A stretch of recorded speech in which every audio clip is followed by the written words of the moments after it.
मेरा नाम बिन्नी है। मैं सरकारी अस्पताल में नौकरी करती थी। दिन भर मरीजों की आवाज में दवाइयों की बदबू और वार्ड में आती जाती सांसों की आवाजें मेरे रोज का हिस्सा बन चुकी थीं। सुबह को सूंची हुई आंखें और कभी कभार खामोशी में बैठा हुआ कोई आंसू, ये सब मेरे लिए अब अजनबी नहीं रहा था। अस्पताल का माहौल इंसान को जितना मजबूत बना देता है, उतना अंदर से खोखला भी कर देता है। शायद मैं भी अंदर से खोखली होती जा रही थी।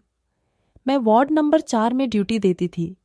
यही वो जगह थी जहां दिनों की हंसी रात की खामोशी में बदल गई थी। वहां मेरी मुलाकात ऐसे चेहरों से होती जो आंखों में अपनी जिंदगी की लौ बुझती देखते थे, और कुछ चेहरों पर वो सवाल होते जिनके जवाब शायद मौत के पास भी नहीं होता। मैं उन सब से एक सादा सा किरदार थी, न ज्यादा जरूरी न ज्यादा कम। मेरे दिल के अंदर ये सब कुछ जमा होता जा रहा था जो मैं किसी से कह नहीं पाई। रोज का माहौल मेरी आदत बन गया था। रोज मरीज आते हैं, कुछ ठीक होकर चले जाते हैं और कुछ अपनी जिंदगी से ही चले जाते हैं। मुझे उन सबके चेहरे याद रहते थे। कभी कभी दिल चाहता था कि उन लोगों के पास बैठकर उनका दुख सुनूं, पर मेरे पास समय कहाँ था। कभी डॉक्टर की आवाज आ जाती, तो कभी मरीजों की दवाई देने का समय हो जाता, कभी किसी मरीज की हालत बिगड़ जाती। मेरा सारा दिन इसी दौड़ में गुजर जाता था।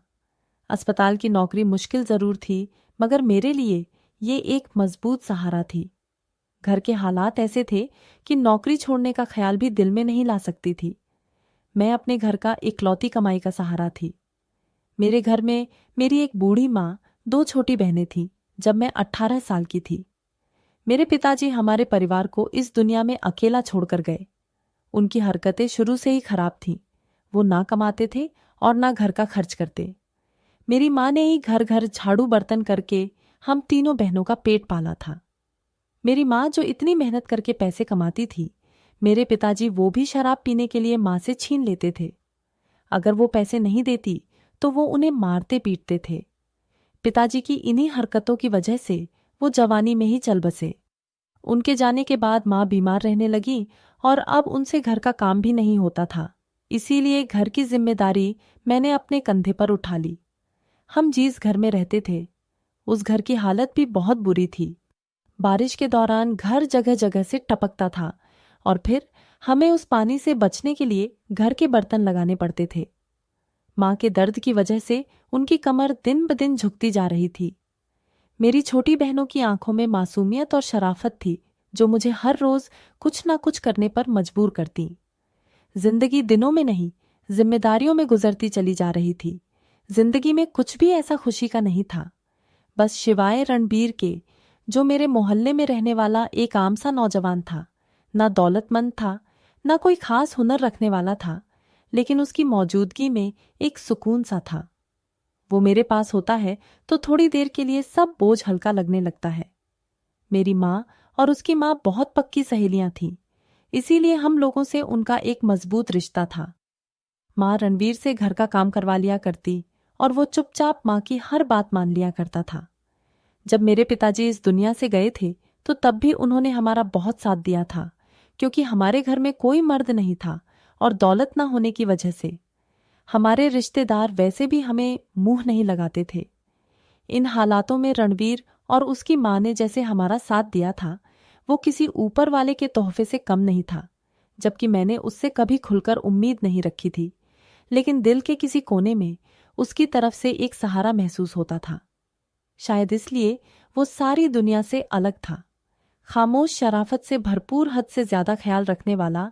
हमारी मुलाकातें कभी पहले से तय हुई भी नहीं होती थीं, लेकिन हर बार अचानक से होकर भी बुरी लगती थी। वो कभी बाजार में सब्जी लेते दिखाई देता, तो कभी किसी की मदद करते हुए, तो कभी मुझे देखकर मुस्कुराकर गुजर जाता था। उसने मुझसे कुछ नहीं कहा, ना ही कभी कोई वादा किया। हम दोनों के बीच में एक खामोश रिश्ता था। हम लोग एक दूसरे से बोलते तक नहीं थे। ऐसा ही सिलसिला चलता रहा, बेआवाज सा मगर मजबूत था, और दिन गुजरते गए। एक दिन जब मैं अस्पताल से घर लौटी तो माँ को ख्यालों में गुमसुम बैठा पाया। मैं घर में आ गई, उन्हें ये तक होश नहीं था। मैं उनके सामने जाकर खड़ी हो गई तो उनका ध्यान मेरी तरफ गया। वो कुछ ही देर तक मुझे ऐसी देखती रही। मैंने उनसे पूछा कि सब ठीक है ना। माँ, मैं खुद बहुत थकी हुई थी, फिर भी माँ से पूछे बिना नहीं रह सकी। उन्होंने बताया, हाँ सब ठीक है। मैं ये सुनकर सुकून से हो गई और फ्रेश होकर अपने बिस्तर पर लेट गई। नींद आंखों में उतरने के लिए तैयार थी, तभी अचानक मुझे माँ की सोचों में डूबी हुई आवाज सुनाई दी, सुन विन्नी, तेरे लिए एक रिश्ता आया है। मैं अपनी नींद से होश में आकर चौकन्नी आवाज में बोली, मेरे लिए रिश्ता। मैं एकदम ये सुनकर उठ बैठी, जैसे नींद उतरकर फौरन ही कहीं भाग गई हो। मेरा दिल एकदम जोर से धड़कने लगा। ऐसा लगा जैसे अचानक कोई अंदर से बंद दरवाजा खटखटाने लगा हो। गरीब घरानों में कौन रिश्ता लाता है, वो भी ऐसी लड़की के लिए जिनके कंधों पर एक बूढ़ी माँ और 2 बहनों की जिम्मेदारी हो, जिसकी सुबह अस्पताल में गुजरती हो और शाम माँ के पैर दबाने में। मैंने दिल ही दिल में सोचा, अगर रणबीर के सिवा किसी और का नाम आया तो ये हैरत की बात होगी, क्योंकि मैंने कभी इस नज़र से किसी और को देखा ही नहीं था।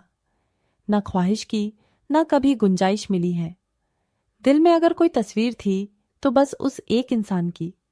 मैंने माँ से पूछा, किसका रिश्ता आया है माँ? मैंने खुद पर काबू पाते हुए धीमी आवाज में पूछा, मगर मेरे अंदर एक अजीब बेचैनी थी, जैसे पूछने से पहले जवाब जानना चाहती हूँ। माँ ने कहा, वो हमारी बीना है ना। उनके मुंह से मेरी मौसी का नाम निकला। ये नाम सुनकर मेरे चेहरे का रंग बदल गया। हैरानी और मायूसी दोनों एक साथ चेहरे पर उतर आई। दिल जैसे किसी उम्मीद की सीढ़ी से फिसल गया हो। बीना मौसी मेरी माँ की पुरानी सहेलियों में से थी, वही बीना मौसी जो माँ के अच्छे समय की साथी थी। जब माँ अपने मायके में थी तो घर में माँ की सहेलियों की महफिल जमी रहती थी। हर दूसरे दिन कोई ना कोई सहेली आती थी और सब नई पुरानी बातें होती थीं। सब में हंसी गूंजती, मगर माँ की शादी होने के बाद सब बदल गया। वो हंसी, वो रौनक सब समय की धूल में दब गई। एक एक करके सब सहेलियां दूर होती चली गईं, जैसे माँ के गम ज्यादा जिंदगी को देखने की किसी की हिम्मत ही ना हो। बस रणवीर की माँ रेखा मासी रह गई थी, जो अब भी माँ का हालचाल पूछने आती जाती रहती थी, और कभी कभी खुद ना आ पाती तो रणवीर को जरूर भेज देती थी। शायद वजह यही थी कि उनके हालात भी हमारी तरह थे। माँ की सहेलियों में से मुझे बीना मासी ही सबसे बुरी लगती थी। उनकी नजरें हमेशा एक छानबीन सी होती। वो मुझे ऊपर से नीचे तक ऐसे देखती थी जैसे मैं कोई सामान हूं। बालों की लंबाई से लेकर नाखून तक हर चीज का मुआयना करती, और वो हमेशा मुझे राय देती कि तुम्हारा रंग तो सांवला ही पड़ता जा रहा है। तो कभी कहती, बाल बहुत पतले हैं, तुम्हारे लंबे तो हैं मगर चूहे की पूंछ जैसे हैं। ऐसे बालों को संभालने के लिए तो सुबह शाम तेल लगाना पड़ता है। उनकी कही बातें मुझे हमेशा याद रहती थी। मैं अंदर ही अंदर खामोश रह जाती, क्योंकि मैं छोटी थी। उन्हें जवाब तो देना चाहती थी, लेकिन बड़ा समझकर चुप रहती थी। और मेरी जिंदगी में क्या समय था जो मैं आईने के सामने खड़े होकर अपने बालों में तेल लगाती फिरूं। मेरे हाथों में हमेशा राशन की थैली, ये कभी माँ की दवाइयों का नुस्खा और बहनों की किताबें होती थीं। मेरे पास खुद के लिए एक लम्हा भी नहीं था। बीना मौसी क्यों माँ? मैंने उलझन से भरपूर लहजे में माँ से पूछा। हाँ बेटी, वो अपने बेटे के लिए तेरा रिश्ता लेकर आई, वो धीरे से बोली। तो मैं चौंक गई। माँ के लहजे में ना जोश था और ना कोई खामोशी। माँ, वो क्यों लेकर आई है रिश्ता भला? उनको तो वैसे भी मैं अच्छी नहीं लगती, वो तो मेरे अंदर 1000 बुराइयां निकालती हैं। मैंने तेज लहजे में कहा और गुस्से में दोबारा सोने के लिए लेट गई। हाँ, शायद उस पर इतनी नजर रखती थी कि तुझे अपने बेटे की बहू बनाने के लिए सोच रखा था। तू भी सोच समझ ले, अच्छा कमाता है, पढ़ा लिखा सुलझा हुआ शरीफ लड़का है। माँ की ये बात सुनकर मैं चौंक गई। शादी के लिए इन चीजों की जरूरत थोड़ी नहीं होती है।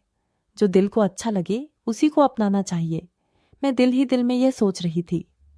मैंने करवट बदलते हुए माँ से कहा, माँ, आप मना कर दीजिए, मुझे नहीं करनी बीना मौसी के बेटे से शादी। वो मुझे अच्छी नहीं लगती। मैंने इनकार कर दिया, और क्या करती, क्या बहाना करती। मेरी ये बात सुनकर माँ जोर से हंसने लगी और कहने लगी, तुझे शादी बीना से करनी है या उसके बेटे से? माँ की हंसी को देखकर मेरा दिल जल गया। मुझे गुस्सा आ रहा था। मैंने माँ से कहा कि मैं चली जाऊंगी तो हमारे घर का खर्च कौन उठाएगा। मैं एक बार फिर उठकर बैठी। इससे पहले कि माँ उस रिश्ते को लेकर संजीदा हो, मुझे ही माँ का दिमाग किसी और तरफ लगाना था। मेरी बात सुनकर माँ का चेहरा बुझता गया, यानी तीर सही निशाने पर लगा था। माँ ने जवाब दिया, बात की बाद में देखी जाएगी, फिर तेरी कमाई खाने की वजह से मैं तुझे घर में बैठाकर तो नहीं रख सकती। माँ धीरे से बोली और अपना सामान समेटकर बाहर की ओर चली। अरे माँ, मेरी बात तो सुनो। मैंने जल्दी से माँ का कांधा पकड़कर उन्हें अपने पास बिठाया। देखो, मैं शादी जरूर करूंगी, पर अभी नहीं। मेरी उम्र क्या है, इतनी जल्दी क्या है। शादी करने की मेरी आवाज में जिद भी थी और फिक्र भी। और रही बीना मौसी की बात, उन्हें तो तुम अच्छी तरह से जानती हो। उनकी नजर मुझ पर नहीं, मेरी तनख्वाह पर है। वो चाहती है कि मैं उनकी बहू बनने के साथ साथ उनकी कमाई का जरिया भी बन जाऊं। अगर मुझे ससुराल जाकर दूसरों को पालना है तो मैं क्यों शादी करूं। इससे अच्छा तो मैं अपनी माँ और बहनों को ही संभालना रहूं। मैंने माँ को एक नया रास्ता दिखाने की कोशिश की। वो मेरी बॉस से थोड़ी देर के लिए चौंकी, फिर आंखें सुखेड़कर मेरी तरफ गौर से देखते हुए बोली, अगर बीना मौसी को तुझसे रिश्ता जोड़ने की इतनी चाहत है तो तेरी छोटी बहन के बारे में क्यों नहीं सोचती। मैंने कहा, माँ, वो मुझसे छोटी है। कोई बात नहीं, तू उनसे बोल दे, अगर रिश्ता हमारे घर पर करना है तो तेरी छोटी बहन का रिश्ता ले। मेरे दिल में जो भी था वो सब मैंने माँ के सामने रख दिया। मेरा अंदाज सख्त नहीं था मगर सच्चा था। माँ कुछ देर खामोश रही, फिर हाथ अपने सर पर रखकर गहरी सोच में पड़ गई और फिर अचानक चौंक कर बोली, हाँ, ये तो मैंने सोचा ही नहीं। उनकी आवाज में नमी थी, जैसे अंदर से वो भी इस बात से राजी हो गई हो। मैंने कहा, माँ, मेरी बात मानो, छोटी बेटियों की पहले शादी करो। अभी मेरी कमाई से घर चल रहा है। जब तक हाथ में रोजगार है, मैं चाहती हूँ दोनों बहनों की शादी हो जाए। उसके बाद फिर अपनी जिंदगी के बारे में सोचूंगी। और हाँ, शादी करूंगी तो ऐसे इंसान से करूंगी कि तुम्हें अपने घर पर साथ रखने पर राजी हो, या कम से कम मुझे ये इजाजत दे कि मैं उसकी कमाई अपने घर वालों पर खर्च कर सकूं। मैं बीना मासी की जैसे खुद कर्ज माँ के बेटे से शादी नहीं कर सकती। मेरी बात में मजबूती और सच्चाई का पूरा बसंत था। माँ ने कुछ देर सोचने के बाद उन्होंने आहिस्ता से सर हिलाया और बोली, बेटा, तू ठीक कहती है। अभी तेरी उम्र ही क्या है। पहले बहनों की शादी करते हैं। माँ मेरी बात आसानी से मान गई। शायद उनके दिल में वही सवाल था जो मेरे होठों। शायद वो भी डर रही थी कि मेरे जाने के बाद घर कैसे चलेगा। माँ को मनाना बहुत मुश्किल साबित नहीं हुआ। इन सब के बाद मैं पुरस्कून होकर लेट गई। मैं रणवीर के सिवा किसी और के बारे में सोच भी नहीं सकती थी। रणवीर को अस्पताल की नौकरी पर भी मैंने ही लगवाया था, रेखा मासी के कहने पर। और कुछ अपने दिलों के हाथों मजबूर होकर। नौकरी ज्यादा बड़ी नहीं थी और तनख्वाह भी कम थी, क्योंकि ना तो वो ज्यादा पढ़ा लिखा था, ना ही उसको किसी चीज का तजुर्बा था। मगर मुझे उम्मीद थी वो मेहनत करे और जिम्मेदारी से अपना काम निभाए तो उसकी तनख्वाह भी बढ़ सकती है और उसकी इज्जत भी। लेकिन धीरे धीरे मुझे एहसास होने लगा वो अपनी नौकरी को काटने आता था, दिल से करने नहीं। वो ज्यादातर समय अपनी ड्यूटी खत्म होने की ही इंतजार करता रहता था। उसको काम में दिलचस्पी बिल्कुल नहीं दिखाई देती थी। लेकिन इस नौकरी से रेखा मासी को बहुत ही सुकून था। उनका कहना था कि चलो, रणवीर की नौकरी के पैसों से घर का खर्च तो चल ही रहा है, लेकिन रणवीर के अपने खर्चे दिन पर दिन बढ़ते चले जा रहे थे। वो अक्सर मुझसे पैसे मांगने लगा। शुरू में मैंने उसे कुछ कहे बगैर रकम दी, क्योंकि वो मेरे दिल के बहुत करीब था। मैं उससे इनकार कैसे करती। मेरे दिल में उसके लिए बहुत इज्जत और प्यार था। रणवीर मेरे लिए किसी पैसे या चीज से बढ़कर था, लेकिन मेरी अपनी जिंदगी भी कम उलझी हुई नहीं थी। मेरी तनख्वाह आते ही माँ की इलाज, बहनों की पढ़ाई और घर के खर्चों में लग जाती थी। महीना शुरू होने से पहले ही जैसे खर्च दरवाजों पर खड़े होते। रणवीर कभी किसी बहाने या कभी किसी बहाने पैसे मांगता रहा। हर हफ्ते या कभी कभी हर दूसरे ही हफ्ते फिर आ जाता। मैं अगर उसे कभी कह देती थी कि मेरे पास पैसे नहीं हैं, तो वो खामोशी से उठकर चला जाता। बस इतना कहता कि मैं कहीं और से देख लूंगा, मगर फिर थोड़े दिन बाद वही सवाल लेकर दोबारा लौट आता। मैं सोचती थी कि वो सबसे पहले मेरे पास ही क्यों पैसे लेने आता है। मैंने कई बार पूछा कि उसे आखिर पैसों की जरूरत क्या है, मगर वो कभी कोई सही जवाब नहीं देता था। उसको रोज रोज पैसे मांगने की वजह से मेरे दिल में बेचैनी पैदा होने लगी। एक इंसान जिससे मैंने अपने सपने बांध रखे थे, जो मेरे ख्यालों में और मेरे होने वाले पति का दर्जा रखता था, आखिर वो क्या कर रहा था? इतने पैसे कहाँ जा रहे थे? मुझे बस रणवीर की खामोशी और उसके बार बार मांगने का सिलसिला बहुत परेशान करने लगा। वो इंसान जिसे मैंने सब कुछ समझा, अब मुझे उलझन में डालने लगा था। एक रात में अस्पताल में नाइट ड्यूटी में थी। रात गहरी हो चुकी थी। हर तरफ अंधेरा और खामोशी छाई हुई थी। बस इमरजेंसी वार्ड की ही रोशनी जल रही थी। वहां अचानक शोर हुआ। एक कम उम्र बच्ची को लाया गया जो बहुत बुरी तरह चीख रही थी। उसकी हालत देखकर मेरा दिल कांप उठा। वो दर्द से तड़प रही थी। अपनी पीठ को दोनों हाथों से पकड़कर दर्द के मारे बिलख रही थी। मैं उसे देखने लगी तो दिल में डर उतर आया। डॉक्टर और नर्स दोनों उसकी तरफ पहुंच गए। इंजेक्शन तैयार होने लगे और बच्ची को फौरन इमरजेंसी वार्ड में दाखिल कर लिया। उस समय तक मैं भी वहीं पर थी। मेरे कदम जैसे जम गए हों। बच्ची की चीखें रात के सन्नाटे को चीरती जा रही थी। वो सारी रात कराती रही। मैं अपनी ड्यूटी के साथ साथ सोचती रही कि आखिर इतनी कम उम्र बच्ची ऐसा क्या हुआ है जो वो इतने दर्द में है। मेरे पास से एक नर्स गुजरी। मैंने हिम्मत करके उससे सवाल किया कि क्या हुआ है, इस बच्चे को इतना दर्द में क्यों है। उस नर्स ने कहा कि वो प्रेग्नेंट है, दर्द इसी वजह से है। हमने दवाई दी है और इंजेक्शन लगाए हैं, अभी थोड़ी देर पहले सो चुकी है। नर्स आसानी से कहकर आगे बढ़ गई, लेकिन ये सुनकर मेरे जिस्म झुरझुरी सी फैल गई। मेरे कदम लड़खड़ा गए। वो बस 13 साल की बच्ची थी, एक मासूम जिसकी आंखों में अभी दुनिया के रंग भी पूरी तरह से नहीं उतरे थे। मेरे दिमाग में फौरन अपनी छोटी बहन की तस्वीर घूम गई। वो भी तो अभी 14 से 15 साल की थी, मासूम और नादान, दुनिया से बेखबर। मैं सोचने लगी कि ऐसा जुल्म कौन कर सकता है। इतनी कम उम्र की बच्ची के साथ इतना बड़ा जुल्म। मेरा दिमाग जैसे घूमने लगा था। मैं चीखना चाहती थी, रोना चाहती थी। उन जालिमों के चेहरे को देखकर उन्हें सजा दिलाना चाहती थी। मेरे दिल में गुस्से की आंख भड़क उठी। अस्पताल में इस तरह के केस रोज आते थे, लेकिन ये केस कुछ और ही था। मैं उससे जुड़ चुकी थी। शायद इसीलिए बच्ची दिमागी तौर से भी ठीक नहीं थी। वो तो किसी का नाम भी नहीं कह सकती थी। उसके साथ ऐसा नीच काम करने वाला आखिर इंसान कहलाने के काबिल कैसे हो सकता है। उसके माता की हालत देखकर दिल और दुख से भर गया। वो गुमसुम दिल को पत्थर करके एक कोने में बैठे थे। पहले ही दिमागी तौर पर कमजोर बची उनके ऊपर बोझ और एक आजमाइश थी। अब इस सदमे से अपनी हिम्मत दौड़ चुके थे। मैंने उनके चेहरे पर सिर्फ गम नहीं, बेबसी भी देखी थी। उस रात मेरा दिल जख्मी हो गया। उसे एक बच्ची ने मेरी आंखों के सामने पूरे समाज का चेहरा गंदा कर दिया था। कुछ ही दिनों में उस बच्ची की हालत बेहतर होने लगी, जो कि दिमागी तौर पर कमजोर थी, इसलिए बिस्तर पर कम ही ठहरती थी। अस्पताल में इधर उधर बिना बात के टहलती रहती थी। कभी किसी मरीज के पास जाकर बैठ जाती, तो कभी किसी वार्ड में घुस जाती, तो कभी बिना बात के मुस्कुराती रहती, जैसे कुछ हुआ ही ना हो। वो कई बार मेरे कमरे में भी आ चुकी थी। एक बार मैं कामों में व्यस्त थी तो वो मेरे कमरे में चुपचाप अंदर आ गई। मैंने उसे देखकर कहा कि बैठ जाओ, मैं तुम्हारे लिए पानी लाती हूं। मैंने करीब रखे कूलर से पानी का ग्लास भरकर उसे दिया। उसने खामोशी से पानी पीना शुरू किया।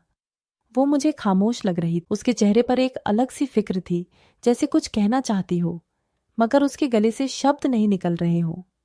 मेरे दिल में बार बार यही सवाल उठ रहा था, आखिर उसके साथ ये जुल्म किसने किया। मैं समझती थी शायद उसके ये सब किसी गरीब रिश्तेदार ने किया होगा, कोई चाचा या उनके बेटे वगैरह ने। तुम उसे जानती हो, ये सब तुम्हारे साथ किसने किया? मैंने बहुत बार उससे ये बात पूछने की कोशिश की। वो मेरी बात सुनकर खामोश रहती या बात को बदल देती थी। उसी दिन जब वो पानी पी चुकी थी तो बोली कि मैं अगर तुम्हें ये बता दूं कि ये सब मेरे साथ किसने किया तो तुम परेशान हो जाओगी। मैं चौंककर उसे गौर से देखने लगी।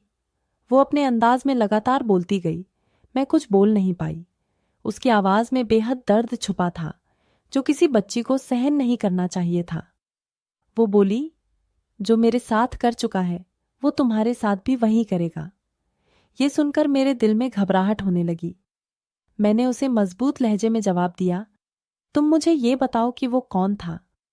मैं खामोश नहीं बैठूंगी, मैं उसे छोड़ूंगी नहीं। मैं कमजोर नहीं हूं।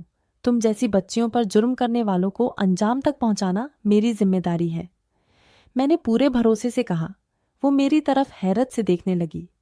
उसकी आंखों में बेयकीनी साफ दिख रही थी, जैसे यकीन करना उसके बस से बाहर हो। क्या तुम वाकई ऐसा करोगी? उसने धीमी आवाज में कहा। मैंने फौरन हमें सर हिलाया। हाँ, क्यों नहीं। तुम सिर्फ सच बताओ, बाकी सब मुझ पर छोड़ दो। मैंने उसके सामने पूरे यकीन से बात की, मगर वो खामोश हो गई और सामने रखी फाइल पर नजर जमा दी, जैसे उसमें से कुछ पढ़ने की कोशिश कर रही हो, जबकि उसकी आंखों में सन्नाटा था, जैसे उसके अंदर कुछ टूट चुका हो। मैं समझी, शायद वो नहीं जानती उसके साथ सुन्न करने वाला कौन था, या उसके दिमाग ने उस दर्द को भुला दिया हो। मैंने दोबारा अपने काम की तरफ ध्यान दिया और अपनी लिखाई में व्यस्त हो गई। मुझे अचानक उसके उठने की आवाज आई। मैंने अपनी निगाहें उठाकर देखा तो वो खिड़की में झांक रही थी। उसका चेहरा एकदम सफेद हो गया, जैसे किसी ने उसका खून खींच लिया हो। आंखें उसकी डर से बड़ी हो चुकी थी, हाथ कंपकपाने लगे थे। मैंने पूरा निगाह खिड़की की तरफ दौड़ाई तो मैं चौंक गई। बाहर रणबीर खड़ा था। वो शायद किसी काम में व्यस्त था या किसी मरीज के साथ था। जैसे उसकी मौजूदगी ने बच्ची को जैसे झंझोड़ दिया, वो मेरे बराबर में खड़े होकर खुद ब खुद बड़बड़ा रही थी, जैसे किसी डकैत को देख लिया हो। मैं उसकी हालत समझने की कोशिश कर रही थी कि इतने में वो कंप कपाती आवाज में बोली कि यही था जिसने मेरे साथ ये सब कुछ किया। मैं ये बात सुनकर सुन्न हो गई। मेरी सांसें थम गई। मैं चौंक कर उंगली से इशारा करती हुई बोली। वो मेरी खुद की अपनी आवाज कांप गई। उसने बोला, हाँ वही, मैंने उसे तुम्हारे साथ भी देखा है। वो तुम्हारे साथ भी वही सब कुछ कर सकता है जो मेरे साथ किया है। तुम बचकर रहना। ये कहते ही वो खामोश हो गई, मगर उसके चेहरे पर डर की शिद्दत बढ़ती जा रही थी, जैसे उसने अभी अभी कोई जहर निगला हो। उस समय मेरे जिस्म में कंपकपाहट फैल रही थी। मेरी जुबान बंद हो गई। मैं जहां खड़ी थी, मेरे पैर वहीं जमकर रह गए। मैं सोचने लगी, रणवीर वही रणवीर जिसे मैं अपना सब कुछ समझती थी, जिसके साथ मैंने अपने सपने बांधे थे, जिसके लिए मैंने अपनी जिंदगी के कई रास्ते बदले थे। नहीं, तुम झूठ बोल रही हो। मेरे मुंह से हैरत से निकला। वो तो तुम्हें जानता तक नहीं है, तो वो तुम्हारे साथ ऐसा क्यों करेगा? मेरी आवाज में गुस्सा नहीं बल्कि सदमा था। वो मेरे इनकार पर खामोश हो गई। उसने बस एक नजर मेरी तरफ डाली, जो नजर दिल पर गहरे निशान छोड़ गई। वो धीरे से बोली कि वो मुझे भी जानता है और तुम्हें भी। मैं दंग रह गई। वो दिमागी तौर से कमजोर लड़की किस तरह यकीन के साथ बात कर रही थी, उसके यकीन से मेरा दिल नर्म होने लगा। मेरे दिमाग में जैसे किसी चीज की धुंध छा गई थी। मुझे यकीन नहीं आ रहा था मैं जो सुन रही हूं वो सच हो सकता है। मैं रणवीर पर यकीन करती थी। मैंने उस पर अंधा यकीन किया था, लेकिन दिल के कोने में अब सवाल उठने लगे कि वाकई में मैं उसे जानती हूं। मैं जितना समझती थी कि ये वही रणबीर था जो दिमागी दौर से कमजोर लड़की का मुजरिम था। मेरे दिमाग में ये सवाल दौड़ रहे थे। मैं ड्यूटी पूरी करके जैसे ही बाहर निकली तो रणवीर अस्पताल की बेंच पर बैठा नजर आया। वो सिर झुकाए अपनी उंगलियों को बिना किसी बात के मरोड़ रहा था, जैसे किसी गहरी सोच में गुम हो। मैं उसके करीब से गुजरी, पर उससे नजरें फेर लीं। ना उसे बुलाया, ना रुकने का सोचा। मेरे दिल में एक अजीब हलचल मची हुई थी। आज जो कुछ मैं सुन चुकी थी, उसके बाद रणबीर पर नजर डालना भी मेरे लिए गलत बन चुका था। मेरा दिल उससे उठ चुका था। एक मासूम और दिमागी तौर पर कमजोर लड़की के मुंह से निकली बात कोई मजाक नहीं हो सकती। उसकी आंखों का सपना और उसके लहजे की कंपकपाहट, वो सब कुछ झूठ नहीं हो सकता। अगर वो सच था तो रणबीर मुजरिम था। मैंने अपने कदम तेज कर दिए। मैं पूरी तरह से रणबीर को नजरअंदाज करते हुए आगे बढ़ गई। वो इंसान मैंने जिसके लिए अपनी जिंदगी के कई साल गुजारे, आज मेरे दिल से उतर चुका था। वो मेरी नजर में अपनी इज्जत, अपना भरोसा, सब कुछ रोने चुका था। सुनो विनी, पीछे से रणवीर की आवाज आई तो मैंने अपने कदम और ज्यादा तेज कर दिए। मैं नहीं चाहती थी कि उसकी आवाज दोबारा मेरे कानों से टकराए। मैं नहीं चाहती थी कि वो मेरे नाम को अपने जुबान से बोले। बिन्नी, इस बार उसने अपनी आवाज तेज की, जैसे वो परेशान हो। मैं रुक गई। उसकी दुख भरी आवाज ने मुझे अपनी जगह पर रुकने पर मजबूर कर दिया। मैं आहिस्ता से पलटी, चेहरा गुस्से में लाल था और आवाज में कड़वाहट थी। क्या तकलीफ है तुम्हें? वो मेरे इस तरह बोलने पर हैरान रह गया, क्योंकि वो मेरे लहजे में इस तरह की कड़वाहट सुनने का आदी नहीं था। उसने हिचकिचाते हुए कहा, मैं तुमसे पैसे नहीं मांगूंगा। अगर यही मसला है तो शायद उसे लगा मेरी व्यवहार की वजह सिर्फ उसकी उधार मांगी हुई रकम थी जो वो मुझसे दिन ब दिन मांगा करता था। मैंने मुस्कुराकर उसे देखा। मेरे दिल में खालीपन महसूस हो रहा था। मैंने उससे कहा, जो कुछ भी रकम मैंने तुम्हें दी है वो तुम अपने पास रखो। मुझे कुछ वापस नहीं चाहिए, बल्कि आज के बाद मुझसे कभी कुछ मांगने की कोशिश भी नहीं करना। मेरे सामने तक नहीं आना। मैंने वही कहा जो मेरे दिल में था। एक एक शब्द मेरे दिल के अंदर की टूट का साया था। वो मेरे व्यवहार को देखकर हक्का बक्का सा रह गया और बोला, तुम कैसी बात कर रही हो? आखिर हुआ क्या है तुम्हें? उसके चेहरे पर हैरत, बेबसी, सवाल और सब कुछ था। मैं वो विन्नी नहीं थी जो हर बात पर उसके चेहरे पर नरमी ढूंढती थी, उसकी कहीं हर बात को सच मानती थी। मेरे अंदर का प्यार उस पल मर चुका था जब उस बच्ची ने उसका सच बताया था। मेरी खामोशी उसके लिए जवाब थी। जिस रणबीर को मैं अपना सब कुछ समझ बैठी थी, मेरे लिए एक अजनबी से भी बदतर हो चुका था। मैं रणबीर को रास्ते में छोड़कर आगे बढ़ गई और घर पहुंची तो माँ मुझसे बोली, तेरी बिना मासी ने साफ इनकार कर दिया है तेरी छोटी बहन के रिश्ते के लिए।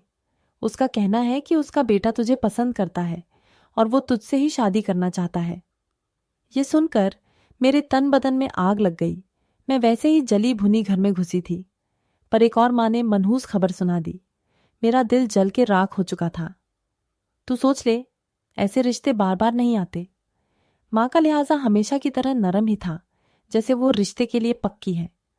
वो ये रिश्ता किसी भी तरह से अपने हाथ से जाने नहीं देना चाहती थी। मैंने कहा, माँ तुम जो सोच रही हो वही करो। मुझे इस मामले के बारे में कुछ बात नहीं करनी। मुझे कोई शिकवा नहीं। मैं जानती थी मेरा इनकार कुछ नहीं बदलेगा। मेरे जज्बात और मेरी मर्जी की इस घर में कोई कीमत नहीं थी। अब वैसे भी मुझे रणवीर से शादी नहीं करनी थी। अब वो नहीं तो कोई भी हो। अब इसमें क्या फर्क पड़ता है? इस बात के 2 दिन बाद मेरी बात पक्की कर दी बिना मासी ने अपने बेटे की और माँ ने मेरी मर्जी को बिना कुछ जाने सब कुछ तय कर लिया। मैंने अपने साथ खामोशी रखी। ना मेरा बोलने का दिल था और ना ही इनकार करने की हिम्मत थी। बिना मासी को शायद इकरार की उम्मीद नहीं थी, क्योंकि उनकी खुशी का कोई ठिकाना नहीं था। वो अगले ही दिन बहुत सारे सामान के साथ मेरे घर पर आ पहुंची और कहने लगी, मैं तो इसी हफ्ते धूमधाम से मंगनी करूंगी। अपनी लाडली बहू पर सारे अरमान निकालूंगी। वो बार बार मेरा माथा चूमती थी। मेरा सादा सा मगनी का फंक्शन रखा गया, ना जिसमें खुशी थी ना रौनक। मेरे चेहरे पर खामोशी जम गई, क्योंकि मैं सिर्फ रणवीर की ही नहीं, अपनी मगनी का भी शौक मना रही थी। दिल तो चाहता था उसके खिलाफ पुलिस में जाकर बयान दे दूं, लेकिन शायद अभी भी मेरे दिल में कहीं ना कहीं उसके लिए प्यार बाकी था। तभी तो अभी तक मैं ये कदम नहीं उठा सकी थी।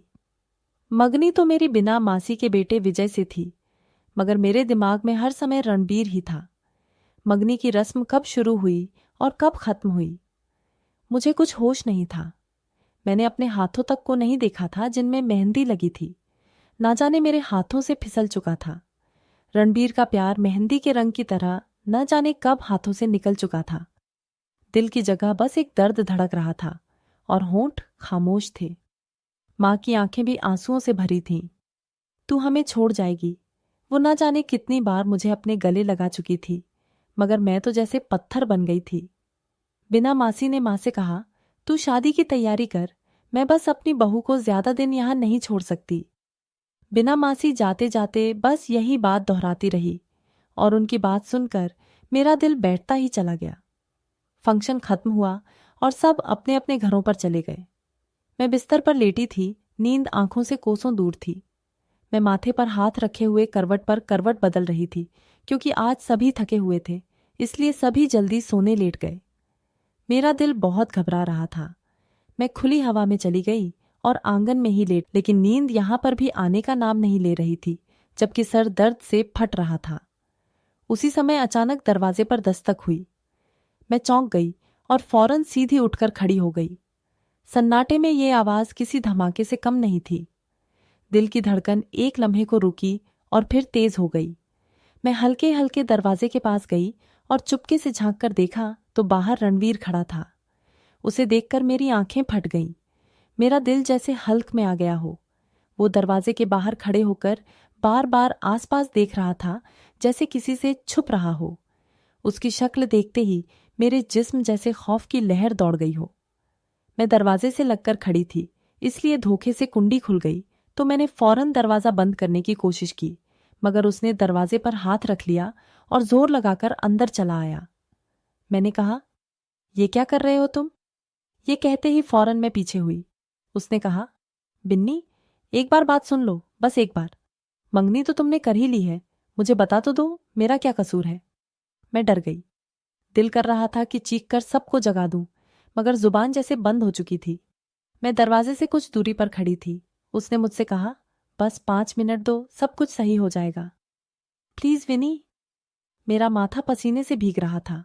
मैं जानती थी कि मैंने उसे मौका दिया तो मुझे उसके सारे सवालों के जवाब मिल सकते हैं, लेकिन ये भी जानती थी सच अंदर की रूह को छन्नी कर देता है। वो बोला, अगर आज तुमने मेरी बात ना सुनी तो शायद सारी जिंदगी पछताना पड़ेगा। मैं खामोश खड़ी थी, न कदम आगे बढ़ रहे थे न पीछे हट रहे थे। डर, गुस्सा, बेबसी और सवाल एक साथ सीने पर आ बैठे थे। मैंने हिम्मत करके कहा, कहो क्या कहना है। मेरे लहजे में कपकपाहट थी, पर मैंने अपना लहजा पूरी तरह मजबूत रखने की कोशिश की। उसने बोलना शुरू किया, विनी, मेरा यकीन करो, मैं बेकसूर हूं, मैंने कुछ नहीं किया। सख्त लहजे में बोला तो मैं चौंक कर उसकी तरफ देखने लगी। मैंने तुमसे कुछ नहीं कहा कि तुमने जुर्म किया है, मगर लग रहा था जैसे उसे अपना दिल ही काटने लगा हो। मैंने तो उसे कुछ ऐसी बात ही नहीं की थी, लेकिन वो खुद ही अपनी दिशा पर आ चुका था। मैंने कब कहा तुमने कुछ किया है? मैंने अपनी भौहें चढ़ाकर उससे कहा। मैं जानता हूं विजय ने पता नहीं तुम्हें क्या क्या कहानी सुनाई होगी, तभी तो तुम मुझसे मंगनी करने के लिए राजी हो चुकी हो। उसने तुम्हें मेरे खिलाफ कर दिया है। उसकी ये बात सुनकर मैं फौरन हैरान हो गई। मैंने कहा, विजय ने तुम्हारे लिए मुझसे कोई भी शब्द नहीं कहे हैं। मैंने साफ शब्दों में जवाब दिया। वो भी कुछ पल में समझ गया था। शायद वो मेरे जवाब से हैरत में पड़ गया था। कुछ देर बाद बोला कि तुम मुझसे यूं नफरत क्यों करने लगी हो? मैंने ऐसा क्या कर दिया है? वो परेशान बहुत था। उसके सवालों को सुनकर अब मेरे लिए खामोश रहना मुमकिन नहीं रहा। मैंने हर सवाल कर ही दिया जो मेरे सीने में भड़क रहा था। तुमने उस दिमागी तौर पर कमजोर बच्ची के साथ क्या किया है? मेरे शब्द सुनकर वो ठिठुर गया और मुझे खाली नजरों से देखने लगा, जैसे समय एक लम्हे के लिए थम गया हो। कौन बच्ची? वो प्रेग्नेंट जो है। जैसे ही उसने उस बच्ची का नाम अपने मुंह से निकाला तो मैं चौंक गई। मुझे यकीन हो गया कि वो उसे जानता है, क्योंकि वो उसका नाम तक ले रहा है तो उसने कुछ ना कुछ जरूर किया होगा। तुम उसे कैसे जानती हो? मैंने चीख कर कहा। तुम्हें शर्म नहीं आई? तुमने एक मासूम दिमागी तौर पर कमजोर बच्चे के साथ ऐसी हरकत की। मेरी आवाज तेज थी। मेरे अंदर का तूफान मेरी आवाज से पता चल रहा था। रणबीर हक्का बक्का खड़ा था, मगर अब सच नहीं छुप सकता था। तुम ही थे ना? तुमने ही उसकी जिंदगी बर्बाद की। एक दिमागी तौर से कमजोर बच्ची के साथ ये सब करते हुए तुम्हें शर्म नहीं आई? मेरी आवाज फट गई। मेरी बात सुनकर उसके चेहरे से जैसे रंग उड़ गया। उसकी आंखों में इतना डर था कि उसके शब्द बेजान हो गए। वो एकदम चीख कर बोला, वो मेरे मोहल्ले की बच्ची है, मैं उसे जानता हूं, पर मैंने उसके साथ कुछ नहीं किया। ये तो तुम मेरे ऊपर इल्जाम लगा रही हो। इसका मुजरिम मैं नहीं, विजय है। वो जीत कर बोला तो मैं बिल्कुल दंग रह गई। तुम विजय पर इल्जाम लगा रहे हो अपने आप को बचाने के लिए। मैंने उसे सलाह दी कि तुम्हें अपना जुर्म कबूल कर लेना चाहिए। अच्छा, क्या सबूत है तुम्हारे पास कि मैं ही उस बच्चे का मुजरिम हूं? वो तेज लहजे में बोला। मैंने कहा, वो बच्ची मेरे सामने एक गवाह के तौर पर मौजूद है। मैंने उसके चेहरे पर जो डर और मासूमियत देखी, उसके लिए सबूत की जरूरत नहीं है। वो तुम्हें पहचानती है और उसी ने इशारे से बताया था कि वो गंदे इंसान तुम ही हो। जब तुम शनिवार की शाम अस्पताल के बाहर खड़े थे, उसने मेरे कमरे की खिड़की से तुम्हें देखकर बताया था कि तुम वही हो जिसने उसके साथ ये सब किया। तुमने ही उसकी जिंदगी बर्बाद की है। तुम उसके मुजरिम हो। मैं पागल नहीं हूं। तुम मुझ पर इल्जाम लगाओगे। मेरे पास वो लड़की खुद आई कि वो तुम्हारे बच्चे की माँ बनने वाली है। मैंने खुद उसे देखा है। तो वो हैरत से मुझे देखने लगा। ये सब झूठ है, ऐसा कुछ नहीं है। ये सब तुम्हारी नजरों का धोखा है। वो बच्ची मुझे नहीं बल्कि विजय को पहचान रही थी, क्योंकि उस दिन मैं अकेला नहीं था, मेरे साथ विजय भी था। हो सकता है उसने विजय को देखकर इशारा किया हो, क्योंकि मैं उसका मुजरिम नहीं, बल्कि मैं तो उस समय वहां पहुंचा था जब उसके साथ जुल्म हो रहा था। वो खेतों की तरफ था। मैंने उसे पीछे से देखा तो मैंने उसे रोका, उसकी जान बचाई। उस दिन के बाद विजय मुझे ब्लैकमेल कर रहा है, मुझसे पैसे मांग रहा है और धमकियों दे रहा है। मैंने कुछ कहा या अपनी जुबान खोली तो वो मुझे ही मुजरिम साबित कर देगा। जो मैं तुमसे पैसे मांगता हूं वो दरअसल उसी को देता हूं। वो अस्पताल में भी उस दिन मुझसे और पैसे मांगने आया था। और ये सच है, सच बोलने वालों का कोई साथ नहीं देता। दुनिया हमेशा झूठ को ही सच मानती है। तभी तो तुम उसके लिए चूड़ियां पहने उसके नाम की मेहंदी लगाए बैठी हो। उसने ना सिर्फ मेरे किरदार को रोने की कोशिश की, बल्कि मेरा प्यार भी मुझसे छीन लिया। अब की बार रणबीर का लहजा पहले से टूटा और धीमा था, जैसे बरसों की थकान ने उसकी आवाज को बोझ कर दिया हो। मैं उसकी बात से तड़प के रह गई। प्यार, हमारे बीच तो हमेशा खामोशी रही। उसने कभी इकरार ना किया, ना मैंने कभी अपनी जुबान से कुछ कहा, मगर आज उसने अपने मुंह से कबूल किया था, वो भी ऐसे समय पर जब सब कुछ हाथ से निकल चुका था। मैं खामोशी से उसका चेहरा देख रही थी। मेरी आंखों में कई सवाल थे जिसके जवाब अब भी कहीं नहीं मिले थे। वो कहने लगा, यही सच है बिन्नी। जब सच तुम्हारे सामने खड़ा हो तो गलत के पीछे मत जाना, नहीं तो सारी जिंदगी पछताओगी। उस लड़की के सामने एक बार मुझे और विजय दोनों खड़ा कर दो, तुम्हें खुद पता चल जाएगा कि क्या सच है। ये कहकर वो धीमे से पलटा और सिर झुकाकर खामोशी से चल दिया, और मैं वहां खड़ी उसे जाते हुए देखती रही। मेरी आंखों से आंसू बह रहे थे और मैं भी कुछ कहने के काबिल नहीं बची थी। मेरे अंदर अभी भी एक तूफान जाग रहा था। रणबीर वाकई में सच कह रहा था। क्या विजय ही मुजरिम था? क्या उस दिन खिड़की के बाहर वो दोनों खड़े थे? मैं ढीले कदमों से वापस पलटी तो मुझे पीछे से किसी की मौजूदगी का एहसास हुआ। जैसे ही मुड़कर देखा तो मां दरवाजे के पास खड़ी थी। चेहरे पर हैरत और आंखों में सवाल थे। वो मुझे देखती रही और फिर बोली, ये सब क्या है बिन्नी? मेरे पास कोई जवाब नहीं था। मेरा गला अटक गया था। मैं बस मां के पास जाकर उसके सीने से लग गई और फूट फूट कर रोने लगी, जैसे बरसों की थकान आंखों से बहने लगी हो। मां ने मुझे हिम्मत देकर सुला दिया। सुबह उठकर मैंने वही किया जो मुझे करना चाहिए था। मैं रणबीर से प्यार जरूर करती थी, मगर प्यार से ज्यादा जरूरी उस बच्ची को इंसाफ दिलाना जरूरी था जिसके साथ जुल्म हुआ था। मैं आंखें बंद करके किसी पर भी भरोसा नहीं कर सकती थी, क्योंकि ये सिर्फ किसी एक का प्यार नहीं, बल्कि एक मासूम की जिंदगी का सवाल था। मैंने विजय को एक बहाने से अस्पताल में बुलाया। वो बेफिक्र होकर दौड़कर चला आया, जैसे कुछ जानता ही ना हो। मैंने उसे अपने कमरे में बिठाया और फौरन जाकर उस बच्ची को ले आई। उसके चेहरे पर अभी भी वही हैरत थी जो उस दिन खिड़की के बाहर देखकर आई थी।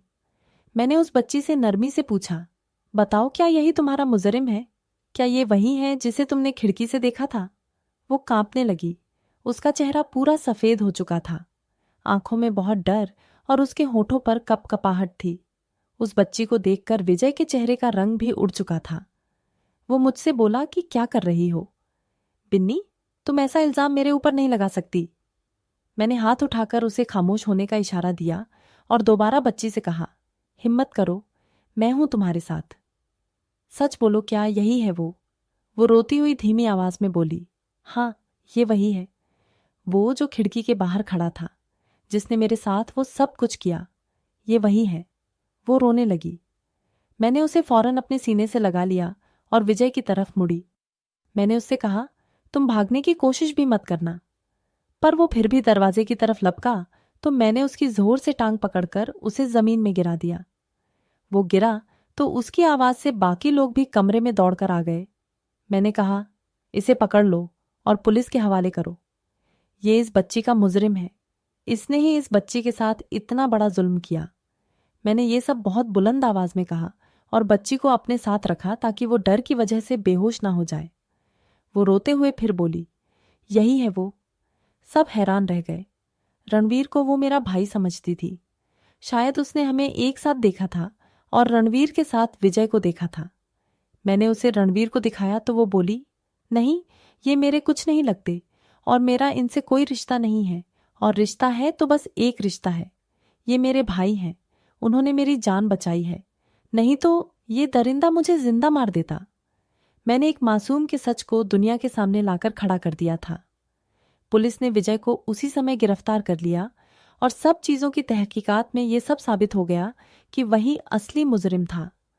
उसके खिलाफ सबूत इकट्ठा हो गए कि इनकार की कोई गुंजाइश बाकी ही नहीं रही। मेरी रूह को सुकून मिल गया कि बेकसूर को इंसाफ मिल गया। मैं रणवीर के सामने शर्मिंदा जरूर थी, मगर उसने मेरी उलझन और मजबूरी को समझा, बिना शिकवे से मुझे माफ कर दिया। उसके लहजे में वही नमी और प्यार था जो पहले था। शायद इस सच्चाई ने मुझे मजबूत कर दिया था। इन सारी बातों का बस इतना फायदा हुआ कि रणबीर ने मुझसे अपने प्यार का इकरार कर दिया। ये सब जानने के बाद माँ ने फौरन विजय से मंगनी खत्म कर दी। विजय की माँ बिना मासी भी बहुत शर्मिंदा थी कि उनके बेटे ने एक मासूम के साथ इतना बड़ा जुल्म किया। इस बात के गुजरने के अगले ही हफ्ते रेखा मासी मेरे घर रणबीर का रिश्ता ले आई और माँ से बोली, तुमने मंगनी करने में बहुत जल्दी कर दी। मैं तो कब से सोचकर बैठी थी कि बिन्नी को ही अपनी बहू बनाऊंगी। मौसी ने हंसते हुए कहा तो माँ कहने लगी, अब की बार कोई मंगनी नहीं होगी, सीधा शादी करेंगे। सब कुछ ठीक हो गया। मुझे रणवीर का साथ मिल गया और उस बच्ची को इंसाफ मिल गया। बस मेरे लिए यही सबसे बड़ी बात थी। दोस्तों, उम्मीद करती हूँ आपको हमारी कहानी पसंद आई होगी। कहानी पसंद आई है तो वीडियो को लाइक करें, चैनल पर नए हैं तो चैनल को सब्सक्राइब करें और हाँ, नोटिफिकेशन बेल को जरूर दबाएं ताकि अगली अपडेट सबसे पहले आपको मिले।